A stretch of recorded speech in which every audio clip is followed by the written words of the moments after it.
Problem number 5.2.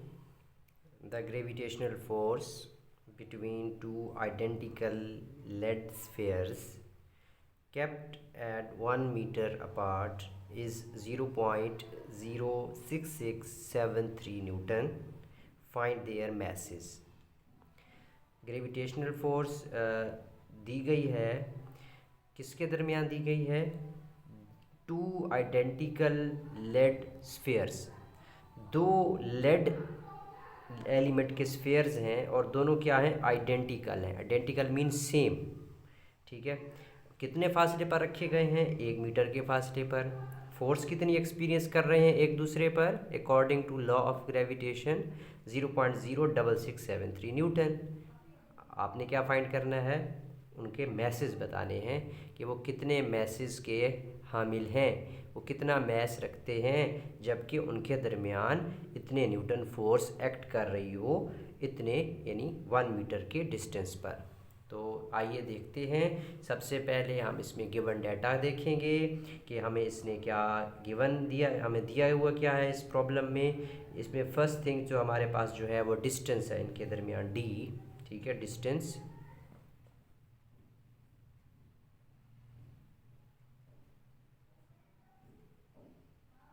1 metre. इसके बाद अगर आप देखें और क्या चीज़ गिवन है, फोर्स गिवन है, gravitational force F G, F subscript G 0.06673 newton. Clear? अच्छा, इसके अलावा ग्रेविटेशनल कांस्टेंट वो हमें चाहिए होता है, वो आप भी गिवन में चाहे तो लिख सकते हैं, ठीक है। यहाँ पे आप जी की वैल्यू लिखेंगे 6.673 multiplied by 10⁻⁻11 newton metre square पर kilogram square. So this is the given data. Find क्या करना है? आपने मैसेज फाइंड करने हैं। कितने बॉडीज़ हैं? 2 बॉडीज़ हैं। सो अगेन आप नाम देंगे, एक का नाम रखेंगे M1, ये आपने फाइंड करना है, और M2 फाइंड करना है, ठीक है। अच्छा, कैलकुलेशंस पे आते हैं। अगेन आप देख सकते हैं ग्रेविटेशनल फोर्स है, तो according to law of gravitation gravitational force is equal to gravitational constant multiplied by mass m1 multiplied by mass m2 divided by square of the distance between these two spheres. Okay, चलिए देखते हैं। अब चूंकि आप जानते हैं, ये आप सिंस का निशान लगाएंगे। सिंस m1 एंड m2 क्या है? दोनों आइडेंटिकल है, यानी सेम है, यानी दोनों का मास सेम है।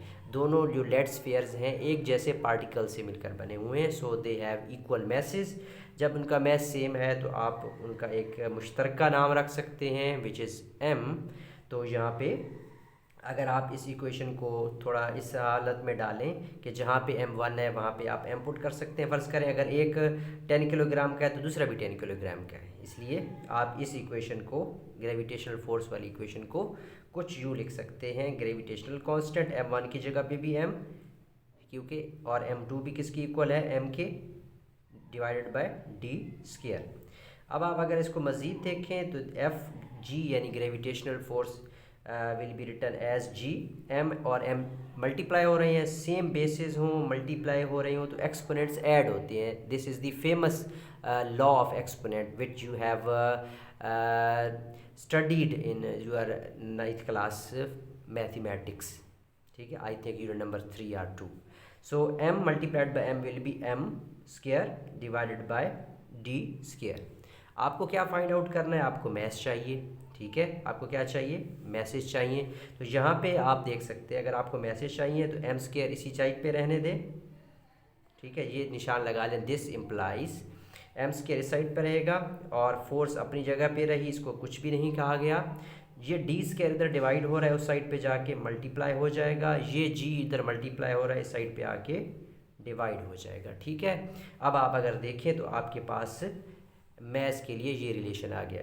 अच्छा, अब आपको क्या चाहिए? मैथ्स चाहिए, ऊपर स्क्वायर रूट, स्क्वायर नहीं चाहिए तो आप क्या करें? Taking square root. जब आप इसका ऊपर दोनों साइड पे स्क्वायर रूट लेंगे, इस साइड पे लेंगे तो इस साइड पे भी लेना पड़ेगा, वरना वो साइड नाराज़ हो जाएगी, क्योंकि आप कह रहे हैं कि ये दोनों हमारे लिए इक्वल हैं, तो यहाँ पे भी स्क्वायर रूट आ जाएगा आपका।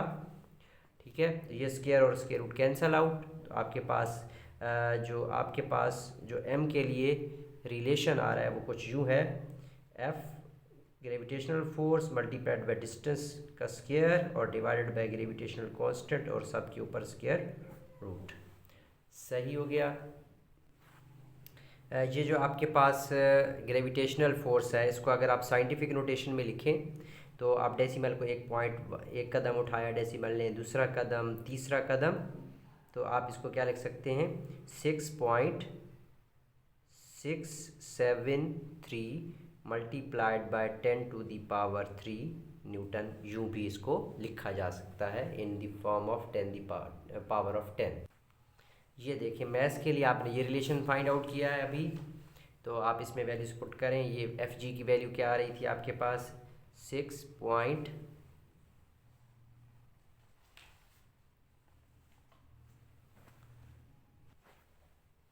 ये आपके पास ग्रेविटेशनल फोर्स की वैल्यू है 6.673 10⁻³ एंड ये आपके पास d जो था वो डिस्टेंस था वो 1 था, उसका स्क्वायर आएगा, 1 मीटर डिस्टेंस था। और यहाँ पे नीचे आपके पास आ रहा है ग्रेविटेशनल कांस्टेंट की वैल्यू, जैसा कि आप जानते हैं वो है 6.673 मल्टीप्लाइड बाय 10⁻⁻11। ओके, अच्छा अब यहाँ से ये आपके पास क्या आ रहा है, ऊपर स्क्वायर रूट आ रहा है, यहाँ पे क्या आ रहा है, मैस आ रहा है। ठीक है, अब अगर आप देखें तो 6.673 ये भी इधर मल्टीप्लाई हो रहा है, ये भी इधर मल्टीप्लाई हो रहा है, इसलिए ये कैंसिल आउट हो सकते हैं। अब अगर आप इसके मज़ीद देखें तो आपके पास क्या बच रहा है अभी, m इस साइड पे आ रहा है, m इज़ इक्वल टू 10⁻³ 1 का स्क्वायर 1 ही होता है। ठीक है, इसको ज़्यादा छेड़ने की ज़रूरत नहीं है। 10⁻⁻11 ऊपर जाएगा तो क्या हो जाएगा, 10⁻+11, ऊपर क्या आ रहा है, स्क्वायर रूट। सही हो गया। यहाँ पे ये हो गया आपके पास m, तो ये 10 की पावर है, ये भी 10, बेसिस सेम है, एक्सपोनेंट्स क्या होंगे, ऐड 3+11। ठीक है, अब यहाँ से आप अगर m की वैल्यू दोबारा इसमें ऐड करें तो क्या हो जाएगा, 10⁻14, और ये ऊपर क्या आ गया, स्क्वायर रूट। आपको क्या चाहिए, आपको इसमें अगर इसको मज़ीद थोड़ा इस फॉर्म में लिखा जा सकता है, अगर आप देखें 10⁻7 और इसके ऊपर क्या लगा लें, स्क्वायर, और ये ऐसे भी लिखा जा सकता है।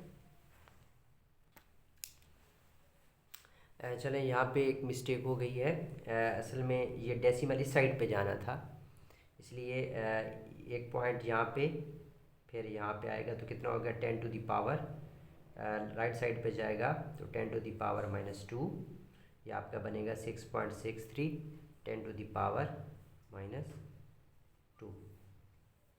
सही है। अच्छा, ये अब आपके पास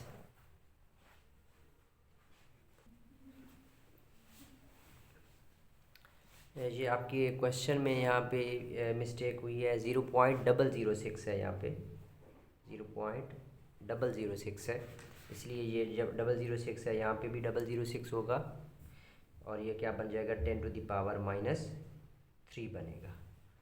ठीक है, अब ये 10⁻−3 है,